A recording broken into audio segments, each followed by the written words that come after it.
ರಾಜ್ಯಾದ್ಯಂತ ಮುಂಗಾರು ಮಳೆ ಅಬ್ಬರ ಶುರುವಾಗಿದೆ. ಮುಂದಿನ 7 ದಿನಗಳಲ್ಲಿ ಭಾರೀ ಮಳೆ ಆಗುತ್ತೆ ಅಂತೇಳಿ ಹವಾಮಾನ ಇಲಾಖೆ ಮುನ್ಸೂಚನೆಯನ್ನ ಕೊಟ್ಟಿದೆ. ಉಡುಪಿ ಹಾಗೇನೆ ದಕ್ಷಿಣ ಕನ್ನಡ ಅಂದ್ರೆ ಕರಾವಳಿ ಭಾಗಕ್ಕೆ ರೆಡ್ ಅಲರ್ಟ್ ಅನ್ನ ಘೋಷಣೆ ಮಾಡಲಾಗಿದೆ. ಕರಾವಳಿ ಭಾಗದಲ್ಲಿ ಭಾರೀ ಮಳೆಯ ಮುನ್ಸೂಚನೆಯನ್ನ ಹವಾಮಾನ ಇಲಾಖೆ ಕೊಟ್ಟಿದೆ. ಉಳಿದಂತೆ 7 ಜಿಲ್ಲೆಗಳಿಗೆ ಆರೆಂಜ್ ಅಲರ್ಟ್, 11 ಜಿಲ್ಲೆಗಳಿಗೆ ಯೆಲ್ಲೋ ಅಲರ್ಟ್ ಅನ್ನ ಘೋಷಣೆ ಮಾಡಲಾಗಿದೆ. ಇನ್ನು ಆಯಾ ಜಿಲ್ಲೆಗಳಿಗೆ ಮುಂಜಾಗ್ರತಾ ಕ್ರಮಗಳನ್ನು ಕೈಗೊಳ್ಳುವುದಕ್ಕೆ ಹವಾಮಾನ ಇಲಾಖೆ ಮುನ್ಸೂಚನೆಯನ್ನ ಕೊಟ್ಟಿದೆ. ಇನ್ನು ಕರಾವಳಿ ಭಾಗದಲ್ಲಿ ನೋಡೋದಾದ್ರೆ ಸಮುದ್ರ ತೀರದ ಜನರಿಗೆ, ಮೀನುಗಾರರಿಗೆ ಎಚ್ಚರಿಕೆಯ ಸಂದೇಶವನ್ನು ನೀಡಲಾಗಿದೆ. ಸಮುದ್ರಕ್ಕೆ ಇಳಿಬಾರದು ಅಂತ ಹೇಳಿ ಸೂಚನೆಯನ್ನ ನೀಡಲಾಗಿದೆ. ಆ ಭಾಗದಲ್ಲಿ ರೆಡ್ ಅಲರ್ಟ್ ಇರೋದ್ರಿಂದ ಸದ್ಯ ಮಳೆಯ ಅಬ್ಬರ ಕಡಿಮೆ ಇದೆ ಕರಾವಳಿ ಭಾಗದಲ್ಲಿ, ಬಟ್ ರೆಡ್ ಅಲರ್ಟ್ ಘೋಷಣೆಯಾಗಿದೆ. ಬೆಳಗಿನಿಂದ ಹಲವೆಡೆ ಕರಾವಳಿ ಭಾಗದಲ್ಲಿ ತುಂತುರು ಮಳೆ ಅನ್ನೋದು ಶುರುವಾಗಿದೆ.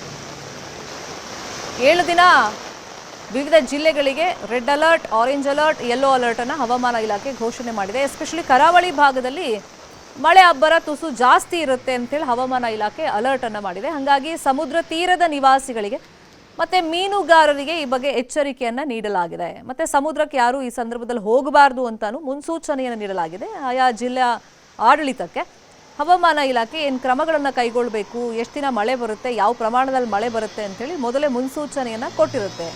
ಆ ಮುನ್ಸೂಚನೆ ಆಧಾರದ ಮೇಲೆನೆ ಜಿಲ್ಲಾಡಳಿತಗಳು ಕ್ರಮಗಳನ್ನು ಕೈಗೊಳ್ಳಬೇಕಾಗುತ್ತೆ.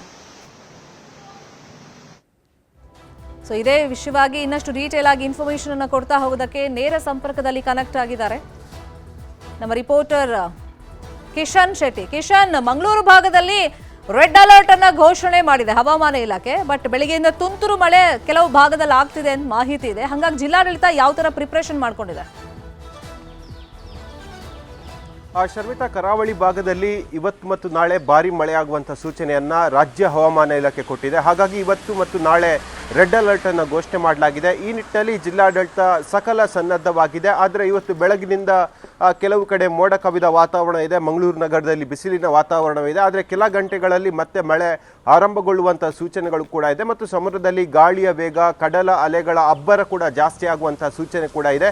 ಈ ನಿಟ್ಟಿನಲ್ಲಿ ಜಿಲ್ಲಾಡಳಿತ ಸಾಕಷ್ಟು ಮುನ್ನೆಚ್ಚರಿಕಾ ಕ್ರಮವನ್ನು ವಹಿಸ್ತಾ ಇದೆ. ಪ್ರಮುಖವಾಗಿ ಪಶ್ಚಿಮ ಘಟ್ಟದ ತಪ್ಪಲಿನ ಭಾಗದಲ್ಲಿ ಸಾಕಷ್ಟು ಗಾಳಿಯ ವೇಗ ಇರುತ್ತೆಂಬ ಸೂಚನೆ ಹವಾಮಾನ ಇಲಾಖೆ ಕೊಟ್ಟಿರುವಂಥದ್ದು. ಈ ನಿಟ್ಟಿನಲ್ಲಿ ಅಪಾಯದ ಸ್ಥಿತಿಯಲ್ಲಿ ಯಾರೆಲ್ಲಿದ್ದಾರೋ, ಅಪಾಯ ಪ್ರದೇಶದಲ್ಲಿ ಯಾವೆಲ್ಲ ಮನೆಗಳಿವೋ ಆ ಮನೆಗಳ ನಿವಾಸಿಗಳನ್ನು ಎಚ್ಚರಿಕೆಯಿಂದ ಇರಬೇಕಂತೇಳಿ ಜಿಲ್ಲಾಡಳಿತ ಸೂಚನೆ ಕೊಟ್ಟಿದೆ. ಮತ್ತು ಆಯಾ ತಾಲೂಕಿನ ಪ್ರತಿ ಅಧಿಕಾರಿಗಳು, ಅದು ಗ್ರಾಮಾಧಿಕಾರಿಯಿಂದ ಹಿಡಿದು ತಹಶೀಲ್ದಾರಿಂದ ಹಿಡಿದು ಪ್ರತಿಯೊಬ್ಬ ಅಧಿಕಾರಿಗಳು ಅಲರ್ಟ್ ಆಗಿರಬೇಕೆಂಬ ಸೂಚನೆ ಕೊಟ್ಟಿರುವಂಥದ್ದು. ಯಾಕೆಂದರೆ ಮಳೆಯ ಆರಂಭದ ಹೊಸ್ತಿಲಲ್ಲಿ ಸಾಕಷ್ಟು ಅವಘಡಗಳು, ಸಾಕಷ್ಟು ಅನಾಹುತಗಳು ಇಡೀ ಜಿಲ್ಲೆಯಲ್ಲಿ ಆಗ್ತಾ ಇರುವಂಥದ್ದು. ಇವತ್ತು ಮತ್ತು ನಾಳೆ ರೆಡ್ ಅಲರ್ಟ್ ಇದೆ. ಮುಂದಿನ ಕೆಲ ಗಂಟೆಗಳಲ್ಲಿ ಭಾರಿ ಗಾಳಿ ಮತ್ತು ಮಳೆಯ ತೀವ್ರತೆ ಕೂಡ ಜಾಸ್ತಿ ಆಗಲಿದೆ. ಈ ನಿಟ್ಟಿನಲ್ಲಿ ಎಚ್ಚರಿಕೆಯಿಂದ ಇರಬೇಕೆಂಬ ಸೂಚನೆ ಸದ್ಯಕ್ಕೆ ಹವಾಮಾನ ಇಲಾಖೆಗೆ ಜಿಲ್ಲಾಡಳಿತ ಕೊಟ್ಟಿರುವಂಥದ್ದು.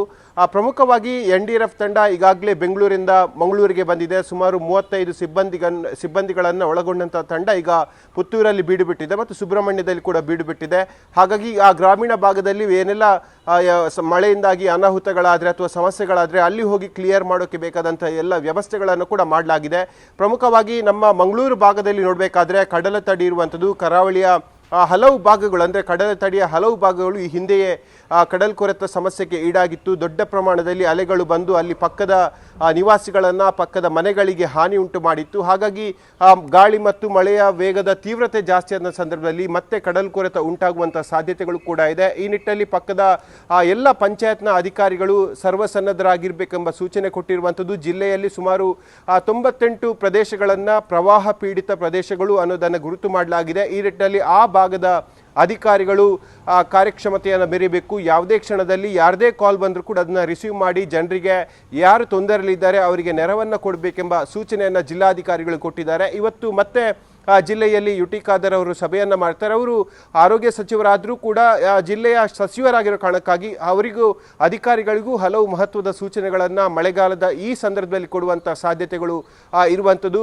ಕಳೆದ ಸಾಕಷ್ಟು ದಿನಗಳಿಂದ ಮಳೆ ತೀವ್ರತೆಯನ್ನು ಪಡೀತಾ ಇತ್ತು. ಜಿಲ್ಲೆಯ ಗ್ರಾಮೀಣ ಭಾಗಗಳಾದ ಪುತ್ತೂರು, ಸುಳ್ಯ, ಬೆಳ್ತಂಗಡಿ, ಬಂಟ್ವಾಳ ಹಲವು ಭಾಗದಲ್ಲಿ ಜೋರಾಗಿ ಮಳೆಯಾಗಿತ್ತು. ಇವತ್ತು ಮಳೆಯ ಪ್ರಭಾವ ಕಡಿಮೆ ಇದೆ. ಆದರೆ ಮುಂದಿನ ಗಂಟೆಗಳಲ್ಲಿ ಮಳೆ ಮತ್ತಷ್ಟು ತೀವ್ರಗೊಳ್ಳುವಂಥ ಸಾಧ್ಯತೆಗಳು ಇರುವಂಥದ್ದು. ಶರ್ಮಿತಾ, ಥ್ಯಾಂಕ್ ಯು ಕಿಶನ್, ಈ ಕ್ಷಣದ ಮಾಹಿತಿಯನ್ನು ಕೊಟ್ಟಿದ್ದೀರಿ.